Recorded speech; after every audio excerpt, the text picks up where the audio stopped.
வணக்கம். சுய உதவிக் குழுக்களின் சுயவிவரத்தில் சேமிப்பு விவரங்களுக்கு வந்துள்ளோம். முதல் விருப்பம் சந்திப்பு அதிர்வெண். உங்கள் சுய உதவிக் குழு எத்தனை நாட்கள் கூட்டங்களை நடத்துகிறது? கீழ்த்தோன்றலில் இருந்து வாராந்திரம், 15 வாரங்கள், மாதாந்திரம் என்பதை நீங்கள் தேர்ந்தெடுக்கலாம். எங்கள் சுய உதவிக்குழு வாராந்திர கூட்டங்களை நடத்துகிறது. நான் வாரம் தேர்ந்தெடுத்தேன். கீழ்த்தோன்றும் பட்டியலில் இருந்து சந்திப்பு நாளை நீங்கள் தேர்ந்தெடுக்கலாம். கட்டாய சேமிப்பு அதிர்வெண். சுய உதவி குழு எத்தனை முறை சேமிக்கிறது? வாராந்திரம், 15 வாரங்களுக்கு ஒருமுறை அல்லது மாதாந்திரம்.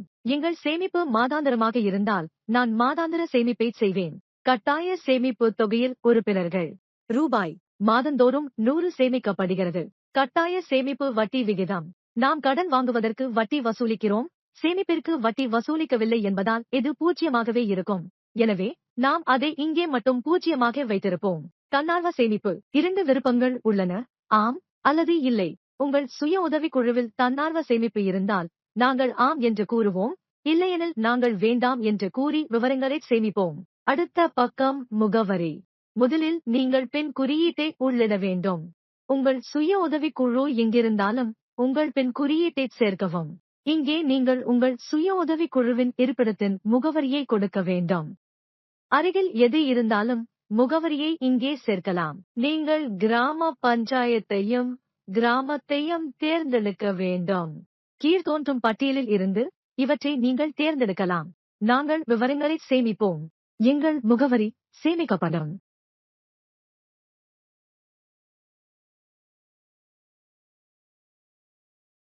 இப்போது நாம் கூடுதல் விவரங்கள் பக்கத்துக்கு வந்துள்ளோம்.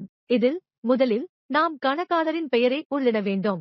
கணக்காளரின் அடையாளம் ஆம், உள், வெளிப்புறம் மற்றும் இல்லை என 3 விருப்பங்கள் உள்ளன.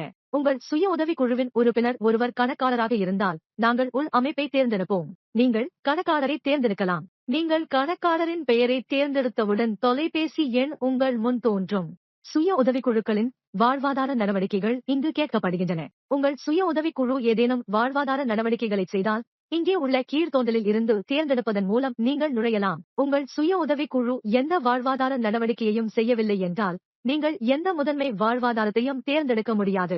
தேர்ந்தெடுக்கப்பட்ட நிர்வாகிகளின் பதவிக்காலம். தேர்ந்தெடுக்கப்பட்ட அதிகாரிகளின் பதவிக்காலம். நீங்கள் அவற்றை மாதங்களுக்குள் தேர்ந்தெடுக்க வேண்டும். நாங்கள் அதை 1, 2 அல்லது 3 ஆண்டுகளில் மாற்றுவோம். நீங்கள் சுய உதவிக்குழு தீர்மான நகலை இங்கே சேர்த்து விவரங்களை சேமிக்க வேண்டும். நன்றி.